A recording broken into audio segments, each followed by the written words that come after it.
ये पूरा कानून ही हटेगा, बिना हटे इसमें कुछ नहीं होने वाला। अब मैं आपको समझाता हूँ, शायद आपको समझ में आ जाएगा।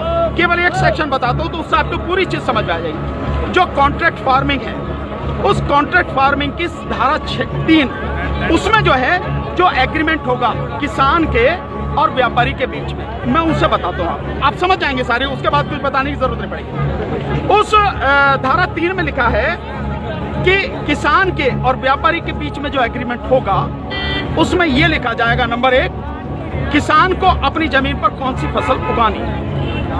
नंबर 2, उस फसल का ग्रेड क्या होगा, स्टैंडर्ड क्या होगा और उसकी क्वालिटी क्या होगा।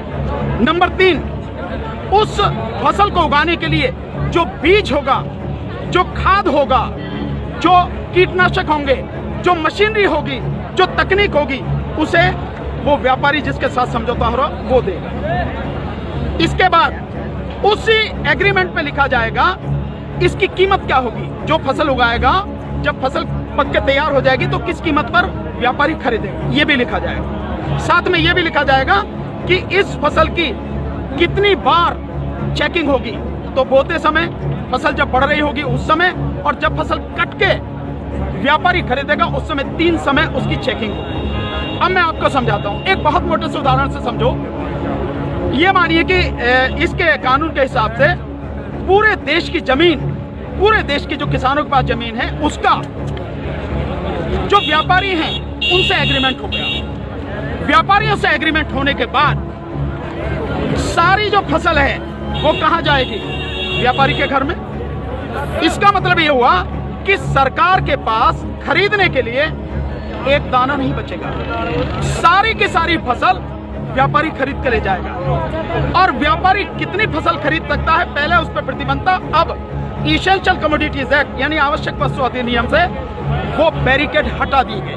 यानी कि जो एक लगा रखा था बैरियर कि इससे ज्यादा नहीं कर सकते, लिमिट लगा रखी थी, लिमिट वो खत्म कर दी। इसका मतलब व्यापारी जितनी चाहे फसल खरीद के अपने गोदाम में रख सकता है। अब मानिए कि जब पूरी फसल किसान से व्यापारी के घर चली गई, तो अब थोड़ा सा पीछे आइए, 2013 में इस सरकार ने, संसद ने एक कानून बनाया था इस देश के गरीब लोगों के लिए, 82 करोड़ गरीब लोगों के लिए नेशनल फूड सिक्योरिटी एक्ट यानी राष्ट्रीय खाद्य सुरक्षा कानून। उसके तहत 82 करोड़ लोगों को 3 रुपए किलो चावल, 2 रुपए किलो गेहूं और 1 रुपए किलो मोटा अनाज देना था। अब मैं आपसे सवाल पूछता हूं, अब समझें आप कुछ। जब सारा अनाज व्यापारियों के पास चला गया, सरकार के पास कुछ नहीं है, तो सरकार इन 82 करोड़ लोगों को कहां से अनाज लाएगी, पहले तो ये बताओ। इसका मतलब जो 82 करोड़ गरीब सरकारी मदद पर निर्भर था वो खत्म हो गया। मतलब आप कह रहे हैं कि किसानों के खिलाफ बिल है, किसानों की भलाई की बात कर रहे हैं, पर किसानों के खिलाफ लोग समझ रहे हैं नहीं, ये पूरे देश के खिलाफ है। 82 करोड़ गरीब खत्म, देश में 5 लाख जो राशन की दुकानें हैं खत्म, 5 लाख राशन की दुकानों में कुछ रोजगार भी मिलता होगा खत्म। अब इसके बाद आप आ जाइए कि जब किसान को सारी चीजें, जो खाद भी है, बीज भी है, कीटनाशक भी है, मशीनरी भी है, तकनीक भी है, वो व्यापारी जिससे समझौता हुआ वो ही देगा। तो जो व्यापारी ये काम करते हैं, कोई खाद बेचता है, कोई बीज बेचता है, कोई मशीन बेचता है, कोई जो पेस्टिसाइड बेचता है, वो व्यापारी खत्म। तो आपने व्यापारी खत्म कर दिए, गरीब मजदूर खत्म कर दिए, और किसान को आपने बंधक बना दिया, मजदूर बना दिया, गुलाम बना दिया। कैसे? अब मैं बताता हूँ। जब किसान की जमीन पर एग्रीमेंट हो गया तो किसान चाह कर भी अपनी जमीन से एक भुट्टा, माना मक्का बोई हुई है, मक्का से एक भुट्टा तोड़ के नहीं खा सकता। आज की तारीख में तो जाओ, मक्का से एक नहीं 10, 20, 50 जितने भुट्टे तोड़ के खाने खाओ, खूब सेक के, है नहीं है, रिश्तेदारों को भी ले जाओ। साथ में गन्ना अगर बो रखा है, एक गन्ना नहीं खा सकता। क्यों? क्योंकि व्यापारी से समझौता है। अगर एक गन्ना टूट लिया तो फिर उसके बाद में व्यापारी लड़ते रहो आप, एसडीएम के यहाँ, एडीएम के यहाँ, हो गया ना।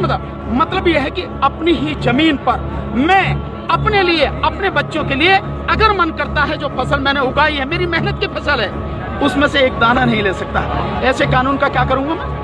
और इस कानून ने व्यापारी खत्म कर दिया, इस कानून ने मजदूर खत्म कर दिया, और साथ में जो किसान है, किसान को इतनी भी मोहलत नहीं दी गई आज की तारीख में तो किसान किसी भी जगह से दूर से जाके यहाँ से ठीक नहीं मिला तो वहां से ले ले, वहां नहीं मिला तो वहां से ले ले, यहाँ से कम में मिला तो यहाँ से ले ले। खाद है, बीज अपनी मर्जी से ले सकता, इसके बाद नहीं, इसके बाद तो व्यापारी ही देगा।